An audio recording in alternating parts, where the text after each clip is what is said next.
Hello, distance learners. Today you are going to be comparing fossils with modern day animals. So, what you'll be doing is trying to match modern day animals with fossils to look for the similarities of their external structures. So, our goal is to explain how fossil evidence supports the existence and changes of a species over time. I can also utilize internal and external anatomical structures to compare and infer relationships between living organisms as well as those in the fossil record. So there's kind of a few different parts to this. I'm going to go through it in this screencast and then you'll have time to work. So part one, you'll be exploring. So this consists of, you'll start out by watching this video on this link right here on the Cambrian explosion. Please make sure you watch that. I believe it's about 13 minutes long. The second thing you'll do is you are going to fill in the chart on slide 4. And so as I'm explaining the directions, I'm going to toggle back and forth between that. So what you'll be doing is using evidence and inferencing to match the animal with their fossil. So complete the claim evidence reasoning chart on the next slide. So in the first column is the claim. So what you'll do is drag the pictures of the fossil and the modern day animal match into the box. Use slides 5 through 8 for larger pictures so you can see the details. So what you'll do is you'll drag the picture of the fossil and then what its current day match is, so whichever one you think matches it, into those boxes. All right. And the following slides, I know these pictures are kind of small and kind of hard to see. So on slides 5 through 8, I have the pictures. So 5 and 6 have the fossil pictures, so you can look at them a little bit more clearly.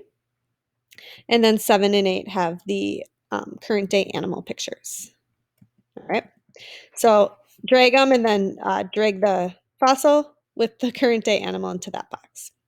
In the second column, it says evidence. What evidence shows that they are connected? And we're mainly looking at external evidence. So you're going to list some similarities that you find. So just type right in the box. And then the reasoning, state the match you made and the evidence that supports the claim. So remember, for reasoning, it's the claim plus the evidence.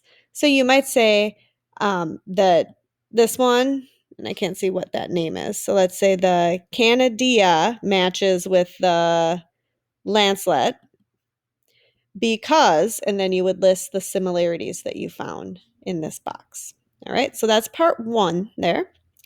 Once you're finished with that, you go down to part 2, which is slide 9. So this is the analyze part.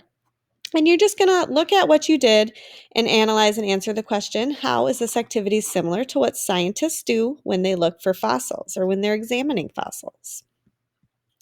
Next slide, part 3, elaborate. You'll start with watching a video, how to identify fossils. And then you have the paleontology problem. So imagine you are a paleontologist. You have found a fossil from the Cambrian period. You believe there are many similarities between the fossil animal and a modern organism, the lobster. You hypothesize that the lobster descended or evolved from an ancient group of animals similar to the fossil, but many of your colleagues think you are mistaken. They believe the descended evolved animal is a horseshoe crab. You wonder, what evidence can I look for to connect the lobster to the Cambrian fossil? So on the next slide there, you're going to state your claim in the first box. You type right in this box. Your evidence, 1, 2, 3, and then your reasoning, your claim plus your evidence. All right. And then once you're finished with this, you will submit it as a Google resource. All right. Let us know if you have any questions. Have a great day.